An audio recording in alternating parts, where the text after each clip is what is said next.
Hello, laser geeks, or maybe no geeks. Hello anyway, and welcome to the channel.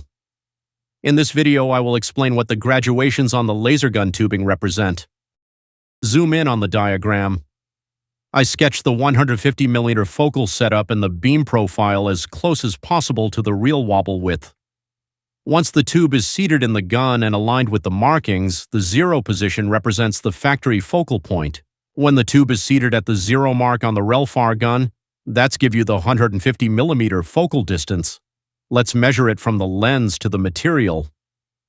The focal point sits between the lens and the material, and this includes your standoff when welding with wire. If you're not using wire, you can move the tube forward about 2 to 5mm. The focal distance varies by manufacturer, and even the same brand of gun can have different focal points. For example, the IPG gun has a 120mm focal distance. The Chinese guns use a telescoping tube that moves in and out, while the IPG only lets you telescope about 10mm and add a tube extension. You can't move it backward, but you can remove the 10mm extension, which is included in the 120mm focal distance.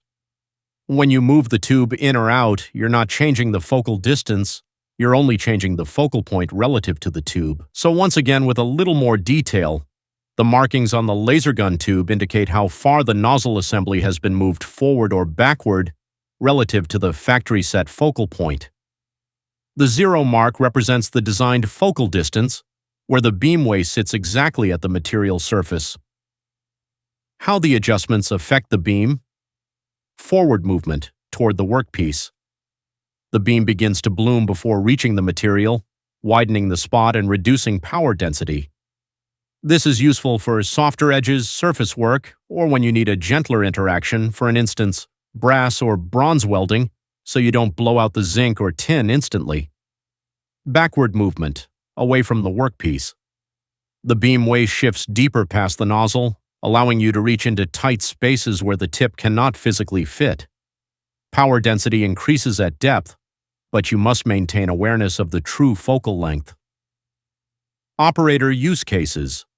Maintaining the 0 position ensures the gun runs at its intended focal geometry for clean, efficient welding. Offsetting the tube requires additional shielding gas in most cases to stabilize the melt pool and prevent oxidation. The markings help operators repeat settings, diagnose beam behavior, and adapt to parts like automotive intake tubing where access is limited. Another use case is float welding. As you can see here, the gun tip isn't touching the material.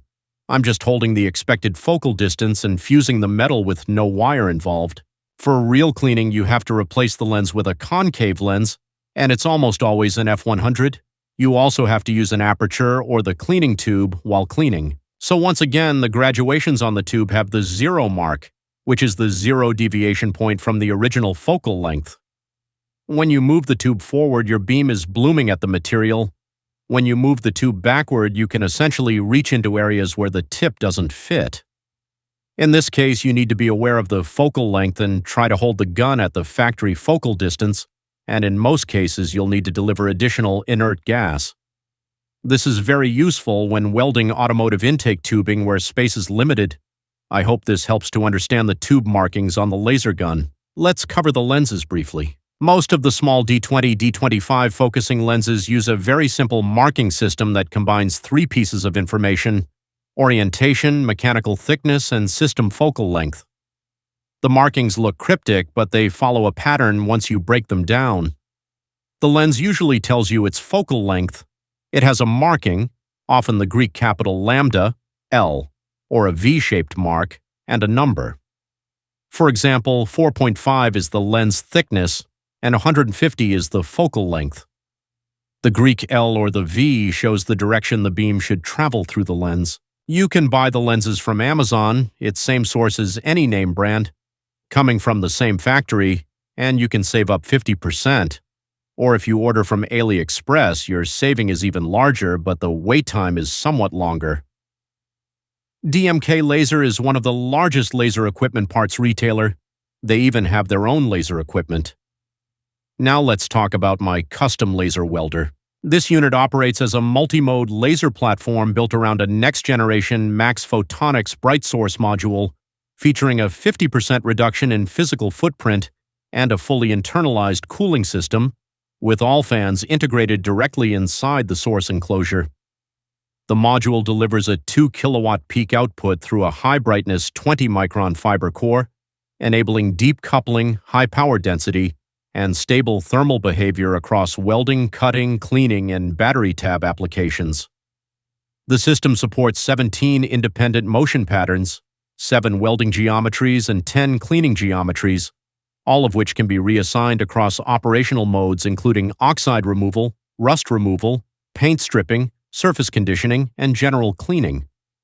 Every welding pattern can also be deployed inside the cleaning subsystem, allowing cross-mode thermal behavior that isn't locked to a single function, which is why the machine behaves less like a handheld welder and more like a programmable thermal instrument that occasionally decides to serve dim sum, coffee, and hot pot on a platter just to remind you how many subsystems it's coordinating. The motion engine supports wobble speeds up to 20,000 millimeters per second, enabling high-velocity pattern generation, concentric circle motion, dual circle motion, and wide-area thermal distribution without dwell accumulation.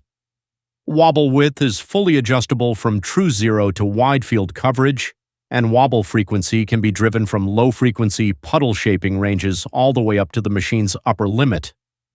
Laser frequency control is equally flexible. In welding and advanced cleaning modes, the system supports modulation up to 5,000 Hz, while the base cleaning mode operates at a nominal 1,000 Hz, allowing the operator to choose between deep, high-energy coupling or rapid, shallow surface interaction depending on the material and the desired thermal footprint. The controller exposes multiple timing domains: wire feed timing, laser firing timing, pattern motion timing, and travel speed timing, all running in parallel. Wire feed can be cycled in millisecond-level intervals: feed, pause, repeat, while the laser can be fired, gated, or suppressed on its own timing loop, even while the head is in motion. These timing channels operate independently of the wobble generator, enabling synchronized or desynchronized thermal cycles depending on the process requirements. Scan speed is fully decoupled from wobble frequency, allowing low-speed thermal regimes, high-speed surface regimes, or hybrid regimes where the beam motion, the wire motion, and the travel motion all operate at different frequencies. Defocus, pattern geometry, and modulation behavior are all independently adjustable, allowing the operator to shape the thermal signature of the process with precision. The system includes 3 distinct cleaning modes, each with its own pulse-shaping logic: oxide removal, rust removal, and coating or contaminant removal. These modes can run any of the 17 patterns, and each pattern can be modified with independent frequency, width, and scan speed parameters. Cutting mode is built in as a dedicated operational state. Wobble can be disabled entirely, nozzle geometry can be changed, gas pressure can be increased, and the focus position can be shifted to create a narrow, high-intensity cutting path capable of continuous or timed pulse operation. A battery welding mode is embedded in the firmware, optimized for thin conductive materials and tab structures, using a separate pulse energy profile and timing logic. The controller architecture includes a main menu, 3 submenus, 3 password-protected engineering sublayers, and an additional engineering access layer. These layers expose pattern generators, modulation tables, gas timing curves, wire sync logic, safety interlocks, and advanced process parameters that allow the operator to tune the thermal behavior of the system at a granular level. The entire platform can be monitored, adjusted, and reconfigured through any Android-based device, allowing remote access to pattern parameters, timing logic, frequency settings, and operational modes without direct interaction with the handheld interface. The machine is robot-ready with I/O channels that allow external control of pattern selection, timing cycles, wire feed, laser gating, and travel synchronization. When mounted on a robotic arm, the system can execute the same multi-layer timing logic, pattern geometry, and thermal distribution strategies used in handheld mode, but with automated repeatability. In practice, this means the unit can weld, cut, clean, polish, remove oxides, strip coatings, condition surfaces, and perform battery tab welding, all while allowing the operator to program the thermal signature of the process through geometry, timing, frequency, and motion control. It is not limited to a single behavior. It is a programmable, multi-domain laser platform with a depth of control that extends far beyond basic welding operations and occasionally behaves like it's preparing to open a restaurant. I hope the information provided in this video was useful. Thank you for stopping by. Please like and subscribe, which helps the channel growth. See you at the next.